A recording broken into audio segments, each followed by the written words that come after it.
Good morning students. BA final year sixth same की history की online कक्षा में आप सबका स्वागत है। आज का हमारा चैप्टर वही है, चैप्टर 13, द्वितीय विश्व युद्ध। और आज का हमारा टॉपिक रहेगा युद्ध की प्रमुख घटनाएं। 1 सितंबर 1939 को पोलैंड पर जर्मनी के आक्रमण के 2 दिन बाद इंग्लैंड व फ्रांस ने जर्मनी के विरुद्ध युद्ध की घोषणा कर दी।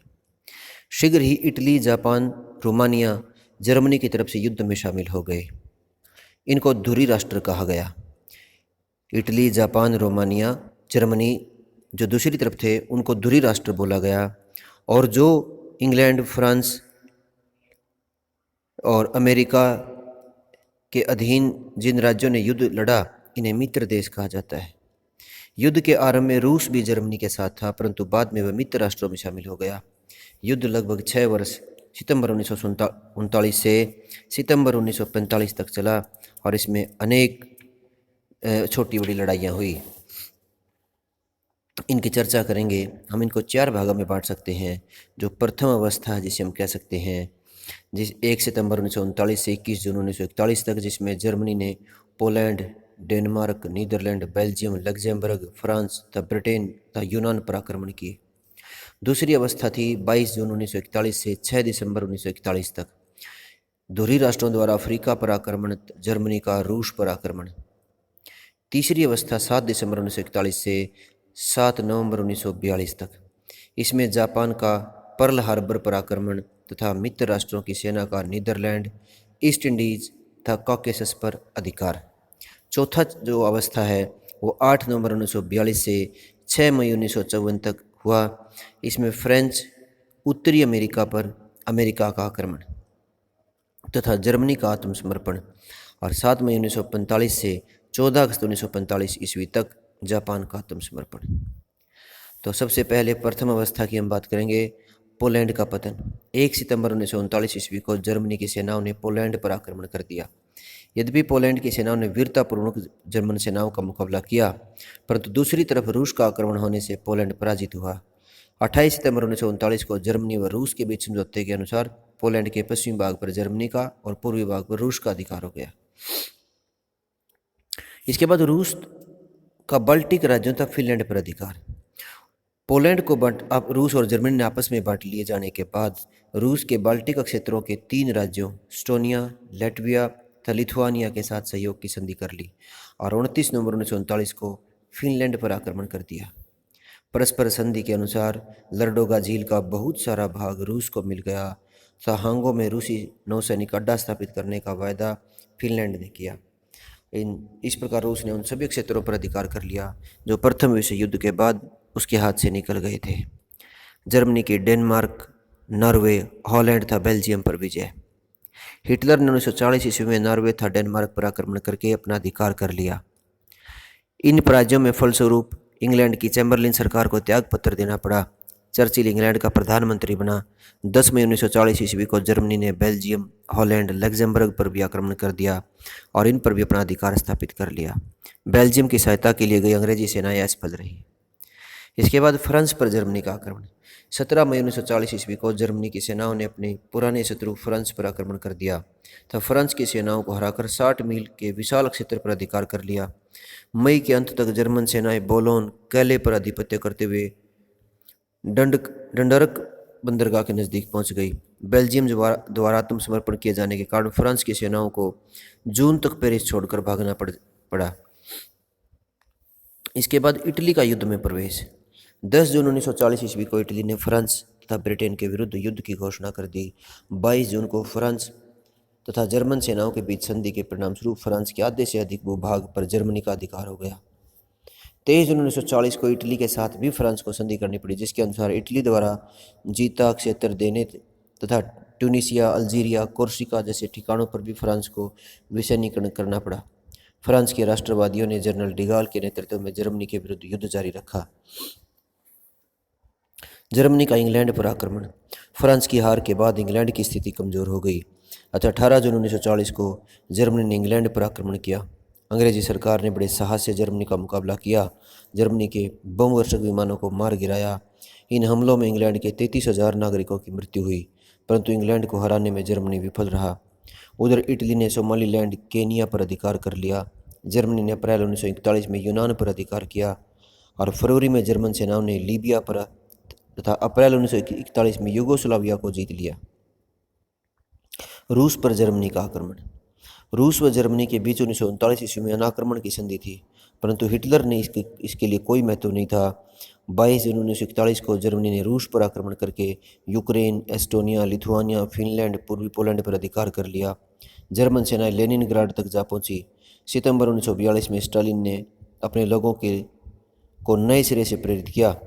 नवंबर 1942 में रूस द्वारा बदले की कार्रवाई की गई, तब 5 दिनों में ही वोल्गा डोन नदियों के बीच जर्मनी के 22 डिवीजनों पर अधिकार कर लिया। इससे जर्मनी की सैनिक शक्ति को गंभीर आघात लगा था। जर्मनी ने रूस की तरफ आक्रमण करने का साहस नहीं किया। जापान का फिर युद्ध में प्रवेश होता है। युद्ध से पहले ही जापान एशिया तथा प्रशांत महासागर में अपना प्रभुत्व स्थापित करने का प्रयास कर रहा था, लेकिन उसे कुछ सफलता भी मिली थी। शुरू में जापान ने जर्मनी के साथ मिलकर रोम, बर्लिन, टोक्यो दूरी का निर्माण किया। जर्मनी चाहता था कि जापान उसके साथ युद्ध में शामिल हो जाए। युद्ध में जर्मनी के हाथों फ्रांस की हार का लाभ उठाकर जापान ने फ्रेंच इंडोलिन में सैनिक तथा नाविक अड्डे स्थापित कर लिए थे। डच ईस्ट इंडीज़ की तरफ भी जापान का रुख आक्रमण था। अमेरिका तथा इंग्लैंड ने जापान को इन द्वीपों में हस्तक्षेप न करने की चेतावनी भी दी थी। जापान ने दिसंबर 1941 में यह देखकर कि रूस हार रहा है, इंग्लैंड एकाकी है तथा संयुक्त राज्य युद्ध के लिए तैयार नहीं है, अतः उसने प्रशांत महासागर में अपने प्रतिद्वंदी अमेरिका के प्रसिद्ध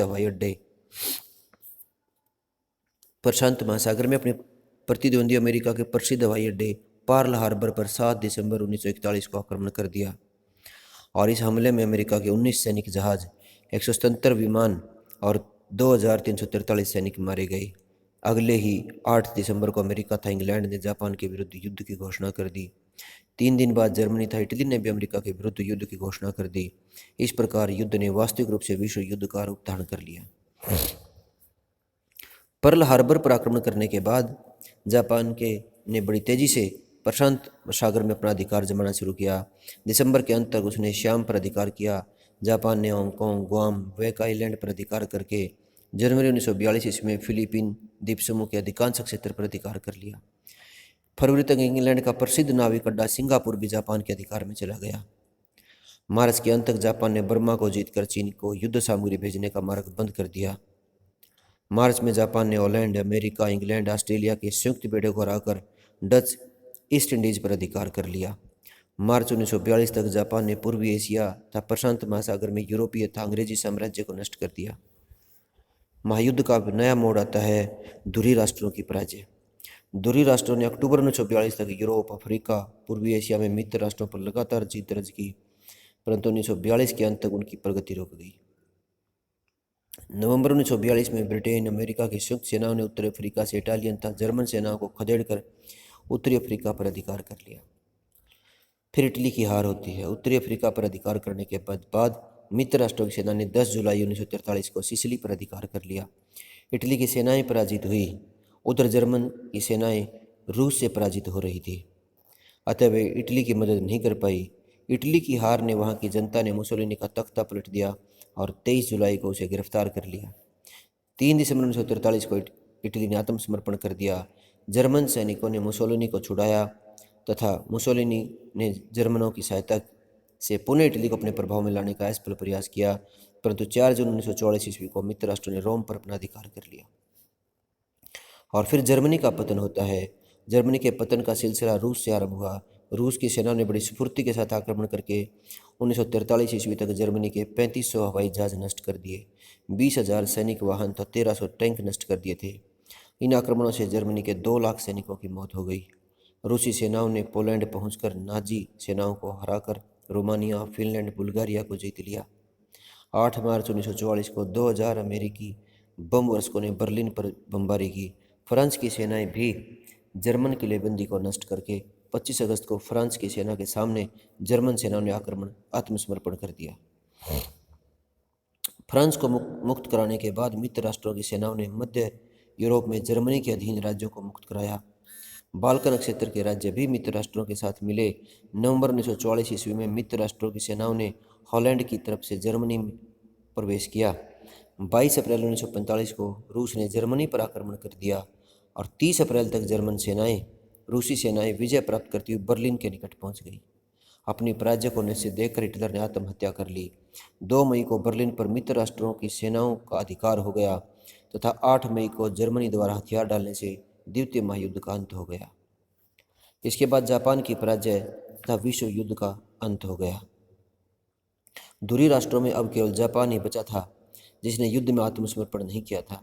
अतः मित्र राष्ट्रों ने जापान को हथियार डालने के लिए कहा, परंतु जापान ने उसकी परवाह नहीं की और युद्ध में उनके विरुद्ध शक्ति का प्रयोग करने का निश्चय हुआ। ब्रिटिश फौजों ने कार्रवाई करते हुए मलाया, फिलीपीन व सिंगापुर को मुक्त करवाया। 26 जनवरी 1945 को पोट्सडम सम्मेलन में जापान तथा